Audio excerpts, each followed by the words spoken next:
Northern Ireland's Footballing Greats presents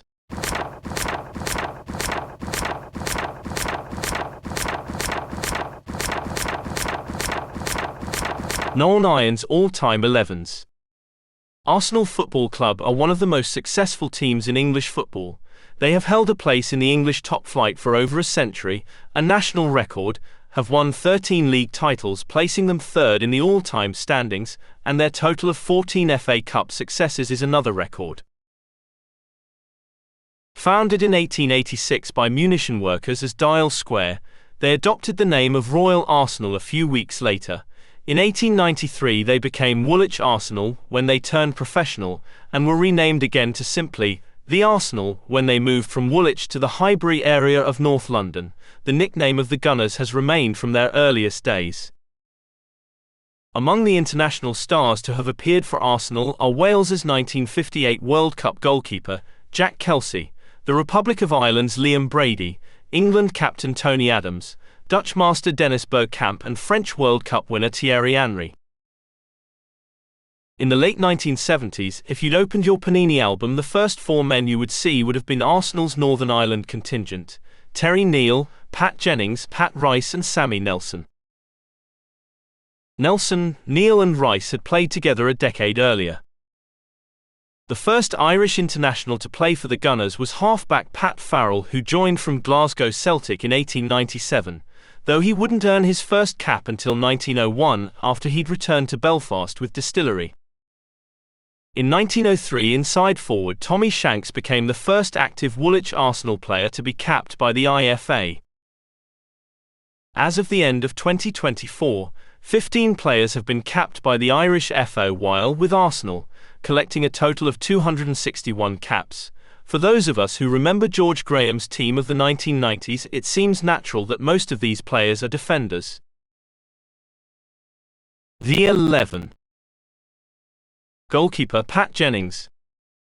By 1977, Pat Jennings had won an FA Cup, 2 League Cups and a UEFA Cup, collected PFA and Football Writers' Player of the Year awards, been named World Soccer's Goalkeeper of the Year, and collected 68 Northern Ireland caps. However, after a then-club record 590 appearances, and at the age of 32, recently relegated Tottenham Hotspur considered him to be over the hill and put him up for sale. There were plenty of suitors for his signature, but Jennings decided the best option was the short move to Spurs' biggest rivals, Arsenal. He quickly proved Spurs wrong, and in 8 years at Highbury he helped Arsenal to regularly challenge for honours, claiming an FA Cup win in 1979 following a famous win over Manchester United, but he suffered frustrating finals defeats in 1978 and 1980, along with a shootout defeat by Valencia in the 1980 Cup Winners' Cup final. After 326 Arsenal appearances, Jennings semi-retired in 1985, shortly before his 40th birthday. The occasion was marked by a farewell match between Arsenal and Spurs, the second time the sides had met in Jennings' honour, having previously faced each other in his 1976 testimonial.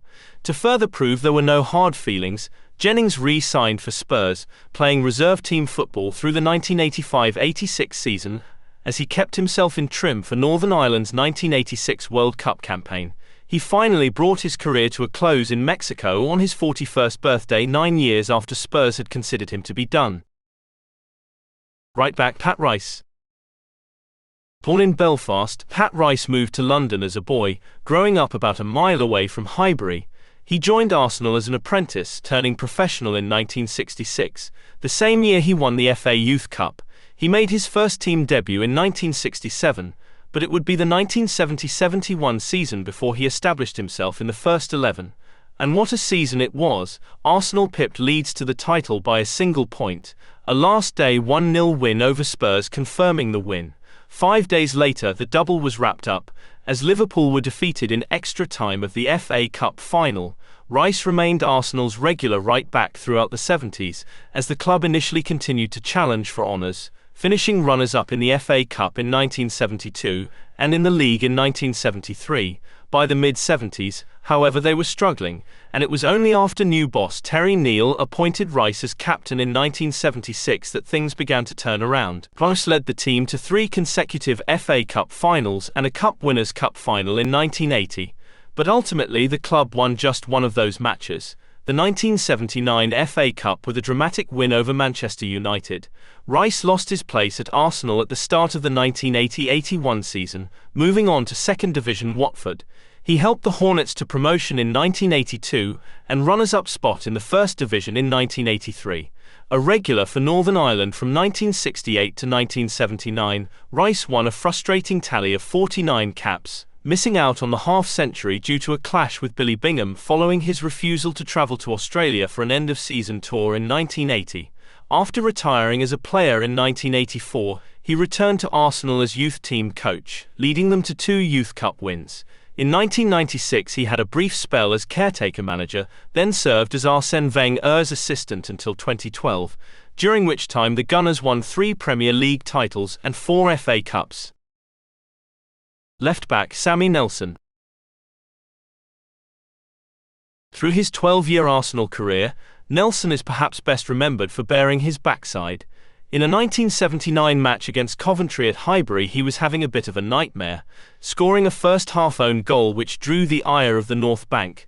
When he managed to record a blockbuster 77th-minute equaliser, he celebrated by mooning the crowd. Fined and banned, he returned on time to feature in the FA Cup final win over Manchester United, a contemporary of Rice's in the youth team that won the 1966 Youth Cup. Nelson made his first team debut against Ipswich in October 1969. He spent the first half of the 1970s as backup to Arsenal's regular left-back Bob McNabb, making a handful of appearances in the 1970 Fairs Cup and 1971 double-winning season, but not enough to earn any medals. He played in the 3 consecutive FA Cup finals from 1978 to 1980 and 1980 European Cup Winners' Cup final loss. The big-money arrival of Kenny Sansom in 1980 saw Nelson drop from the first-team reckoning and he left the Gunners for Brighton in 1981.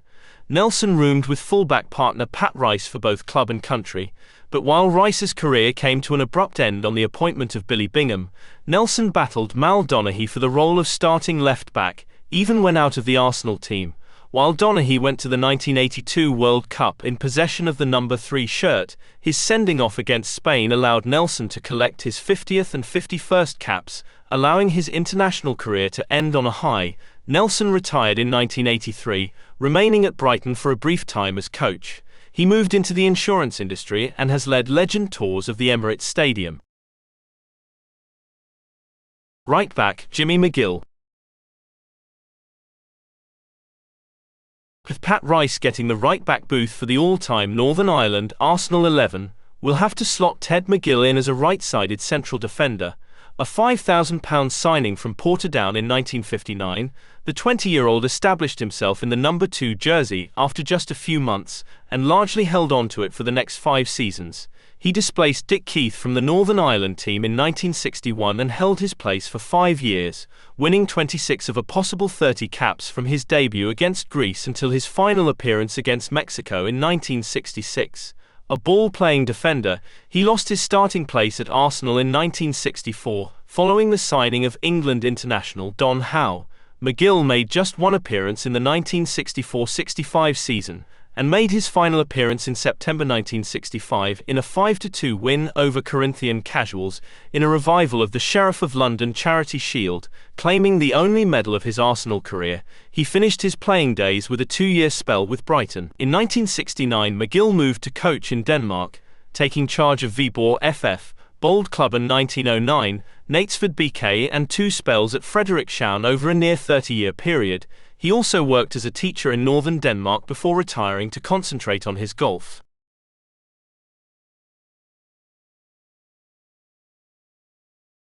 Centre-back and manager, Terry Neill.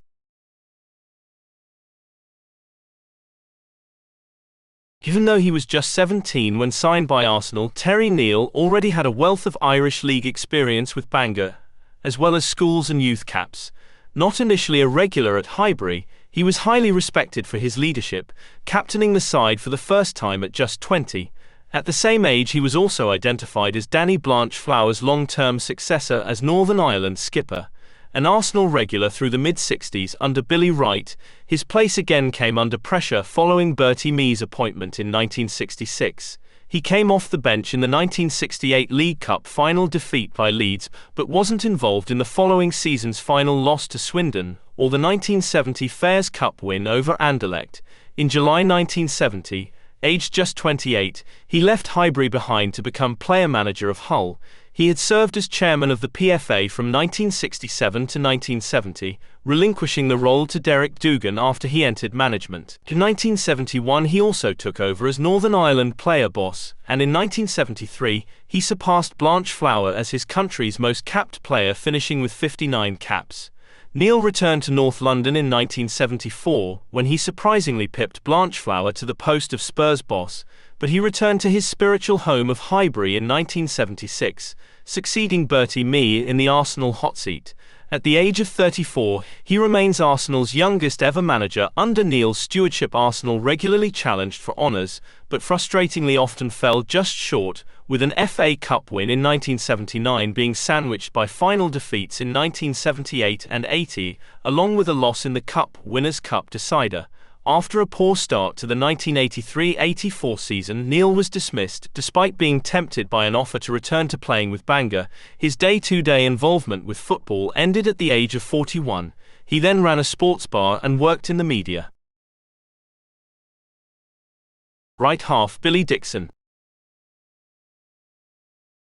Usually a wing-half at club level, Lurgan-born Dixon won most of his Northern Ireland caps at centre-half.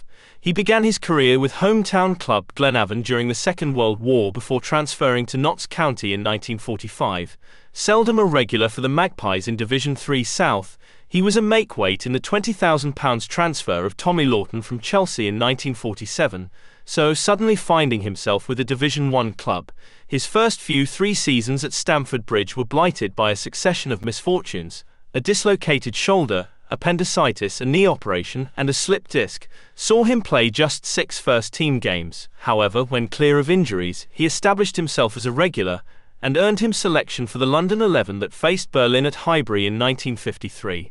A £15,000 fee saw him make Highbury his permanent home later that same year, but after a season of regular football, the old injury problems returned, and he played just 5 times in his final 2 campaigns with Arsenal. He played out his time in England with a season at Mansfield before returning to Glenavon. He returned to his trade as a joiner and acted as Arsenal's Northern Ireland scout. Left half Billy McCullough. Nicknamed Flint, after a character in the TV show Wagon Train, McCullough was one of many Northern Ireland internationals to find himself in a different role for country than he fulfilled for club. Usually a tough-tackling left-back, Alex Elder was the established Irish number 3, so McCullough instead took the number 6 jersey, or left half in the system of the day. By the age of 22, Flint had only played junior and intermediate football around his native South Antrim. When he stepped up to senior football with Portadown in 1957, it took him less than a year to win admirers, and he was spotted by Arsenal playing in an interleague fixture against the Scottish League in September 1958. Within weeks, a £5,000 deal had been agreed, and he made his first division debut against Luton in December, notably keeping future international colleague Billy Bingham quiet in a 1-0 win. While Arsenal often chopped and changed their lineups through the first half of the 1960s in search of a combination that would lift them from mid-table mediocrity back to their glories of the previous decades, McCullough was a constant, as he missed just 5 games between 1960 and 1964. It was the emergence of Peter Storey that saw McCullough lose his place. In August 1966 he left Arsenal for Millwall. As player-manager he led Cork Celtic to the FAI Cup, and also briefly played for Derry City. With his playing days over he settled in Essex and worked as an electrical engineer. Although competition for places limited McCullough to just 10 caps, the 1960s was a rare era for Northern Ireland, with a glut of defensive players regularly featuring at the highest club level. Midfielder Steve Morrow. Versatile player, most of Morrow's international caps were won across defence, while his most notable appearances for Arsenal were as a midfielder. No matter his talents, the image many associate with Morrow's Arsenal career was him crumpled on the Wembley turf after being dropped by Tony Adams in the celebrations following his 1993 Coca-Cola Cup winning goal. Morrow arrived at Arsenal from Bangor as a 17-year-old in 1987, with his first sniff of the first team coming as an unused substitute in the 1989 Charity Shield. But when he made his Northern Ireland debut against Uruguay in May 1990, he had yet to play a first-team game. After gaining experience with loan spells at Reading, Watford and Barnet, Morrow finally made his Gunners debut in April 1992. He was a match-day regular through the 1992-93 campaign, enjoying a run of starts in the autumn as left-back, but thereafter George Graham usually utilised him as midfield cover, and it was in that role that he started the League Cup final against Sheffield Wednesday, with that infamous broken arm ruling him out for the remainder of the 1992-93 season. Morrow, still in a sling, did get to collect a medal before kick-off on FA Cup final day as Arsenal and Sheffield Wednesday again met. Ruled out until the autumn, Morrow struggled to break his way back into the Arsenal team through the 1993-94 campaign, but with the team suffering an injury crisis for the Cup Winners' Cup final, Morrow made the starting 11 and was part of a tenacious midfield that stifled Parma on the way to a hard-fought 1-0 win. Morrow was unable to establish himself over the following few seasons, though he did play 73 minutes of the 1995 Cup Winners' Cup final extra-time defeat by Real Zaragoza, substituting the injured Nigel Winterburn at left-back. Arsène Wenger deemed him surplus to requirements, and in 1997, after a decade at Highbury, he joined QPR. He finished his playing career with Dallas Burn, where he would later become head coach. In 2008 he returned to Arsenal as International Partnerships Performance Supervisor, and from 2014 to 2019 was Head of Youth Development. Outside left Joe Toner. As a youngster, Toner excelled at Gaelic games, representing Castlewellan at football and down at hurling, but jumped at the chance of professional during the Great War. He joined Belfast United, who had been founded especially to fill out the Belfast and District Wartime League when Belfast Celtic refused to take part. When the Irish League proper resumed in 1919, Belfast United were disbanded and their players became ripe pickings. It was Arsenal, eager to build a squad on a budget after their surprise 1919 election to the First Division, that swooped for Toner's signature for a fee of £150. He was noted as being outstanding on his debut, a 3-2 win over Everton, but in the face of stiff competition for a left-wing spot, found himself in and out of the team across the next 6 seasons. Despite this, he was a regular for Ireland, including starring in a 2-1 win over England. The 1925 appointment of Herbert Chapman marked the beginning of the end for Toner's Arsenal career. In October 1926 he joined St Johnstone, where he became their first player to earn an international cap. A broken leg during the 1926-27 season effectively ended his career, though he did take the field for Coleraine, where he was employed as trainer, and continued to play junior football after he returned to live back in Castlewellan. Inside forward, Joshua Paddy Sloan. Before the Second World War, the teenage Paddy Sloan had been on the books of Glenavon, Manchester United and Tranmere Rovers. At the outbreak of war in September 1939, he had played in all 3 of Tranmere's Division 3 North matches prior to the league programme being abandoned.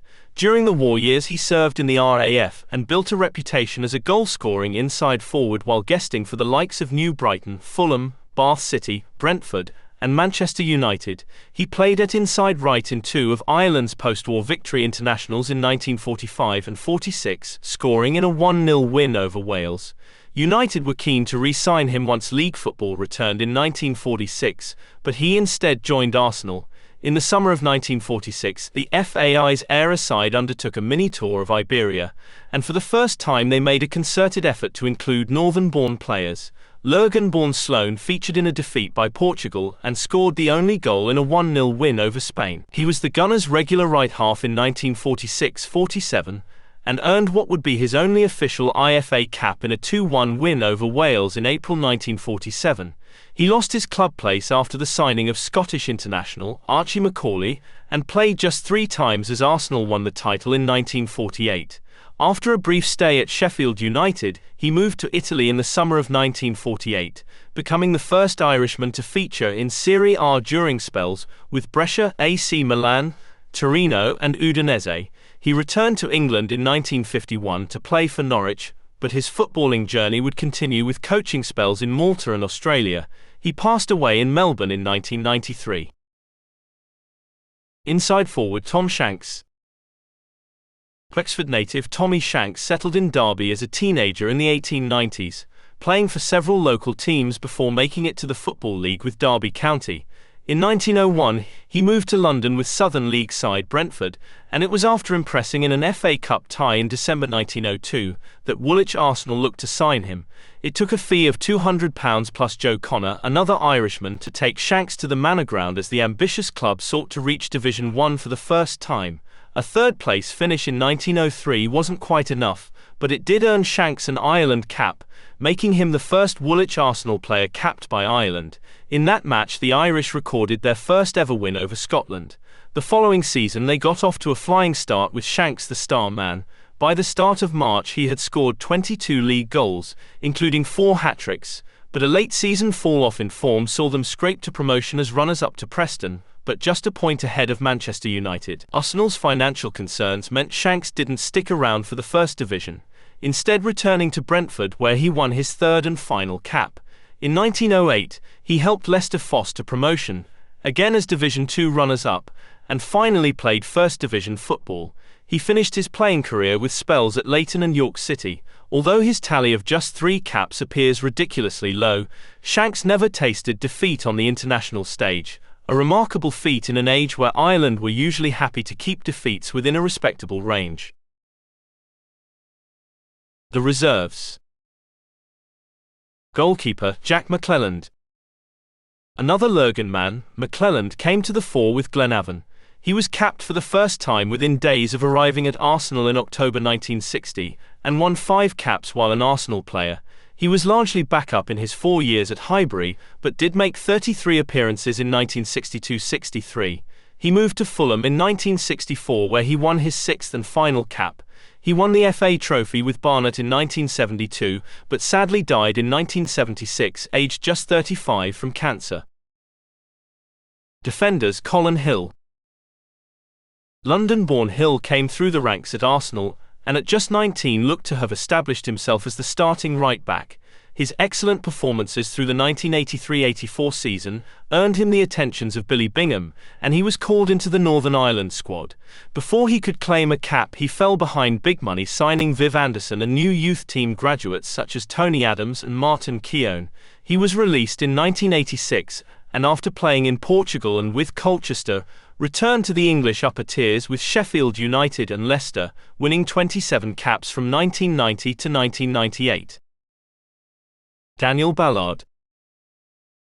A recent graduate of the Arsenal youth system, Ballard made his international debut in 2020 before making a single senior club appearance. He built a reputation as a strong central defender during loan spells with Blackpool and Millwall, but left Arsenal in 2022 with 16 caps but no first-team appearances.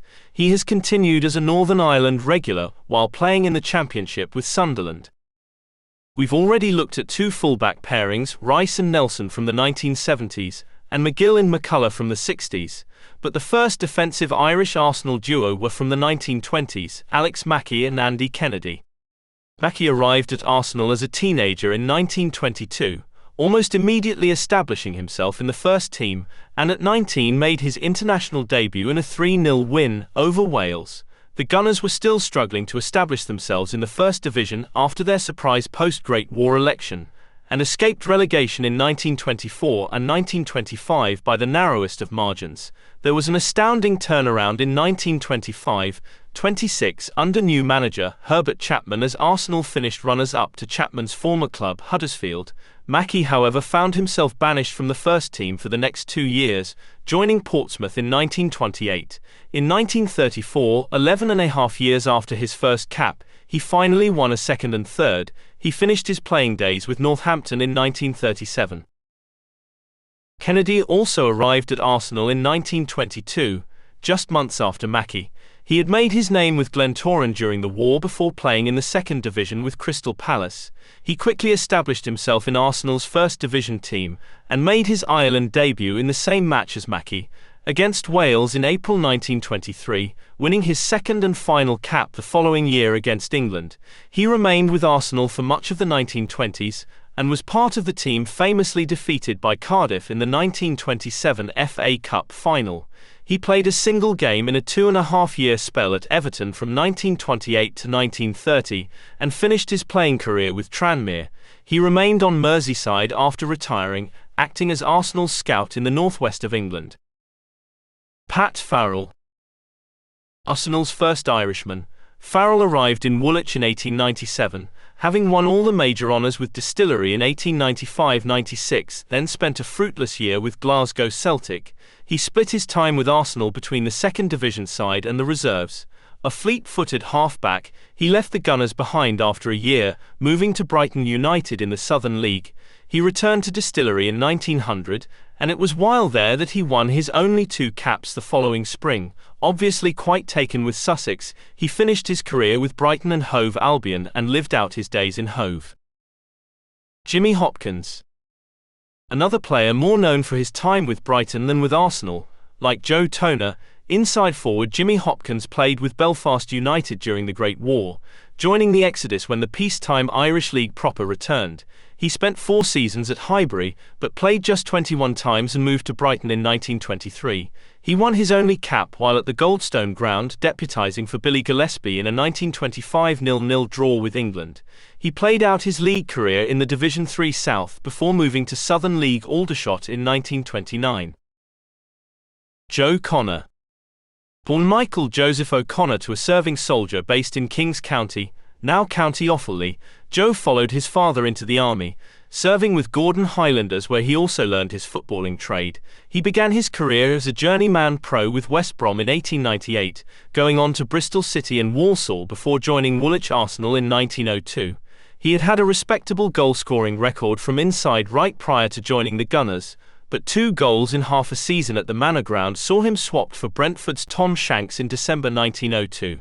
His form quickly improved in the Southern League, and by the end of the season he was leading the line for Ireland, scoring in a 2-0 win over Scotland. He won his 3rd and final cap while a Fulham player in 1903. He made headlines when he signed up with the Rogue National Football Agency before continuing his journeyman career with a succession of lower-level clubs. Jimmy Dunne. One of the most prolific players ever to come out of Ireland, Dublin-born Jimmy Dunne had already scored 4 goals for Ireland in 7 appearances by the time he joined Arsenal from Sheffield United in 1933. Although his goal-scoring form didn't fully transfer to Highbury, he did claim a league title in 1934. He failed to add to his IFA caps while with Arsenal, but did fully establish himself in the Irish Free State team for whom he scored 13 times in 15 games through his time with Arsenal, Southampton and Shamrock Rovers. He was Shams manager at the time of his death in 1949, aged just 44. Dr. Kevin O'Flanagan was a multi-talented sportsman, collecting victory and amateur caps from the IFA, full caps from the FAI and 3 Ireland rugby caps. He played 14 times for Arsenal after the war, but remained amateur to concentrate on his medical career. The 8 World Cup goalkeeper Norman U. Pritchard moved to Arsenal from Distillery in 1948, but never played for them before moving on to Swindon, Portsmouth and Southend and winning 18 caps. Youth, amateur and under-23 international Fred Clark spent 5 years at Highbury, playing 26 times at fullback, in between spells with Glenavon where he also represented the Irish League. Jim Harvey also moved from Glenavon to Arsenal, playing 3 times between 1977 and 1980, and collecting an under-21 cap. Over nearly 40 years he played and coached with over a dozen clubs and was Northern Ireland assistant manager from 2000 to 2003. Al James Hannigan was a contemporary of Steve Morrow in Arsenal's 1988 FA Youth Cup win, and in the Northern Ireland under-18 and under-21 squads.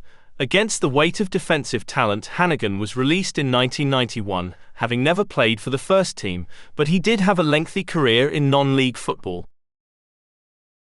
Dean Shiels was attached to the Arsenal youth setup from 2001 to 2004, but never progressed to the first team. He enjoyed a lengthy career in Scotland and England, as well as earning 14 Northern Ireland caps. In recent years he has followed his dad Kenny into management. So, a reminder of the all-time Arsenal Northern Ireland 11. In goals, Pat Jennings, a full-back partnership of Pat Rice and Sammy Nelson, a central defensive pair of Jimmy McGill and Terry Neal. The midfield area will be prowled by half-backs Billy Dixon and Billy McCullough. Steve Morrow slots in on the right of midfield with Joe Toner on the left, with the attack led by a front two of Tommy Shanks and Paddy Sloan. Thank you for watching. Please visit the website at nifootball.blogspot.com, follow on X at JCDNIFG, and don't forget to like and share this video here on YouTube.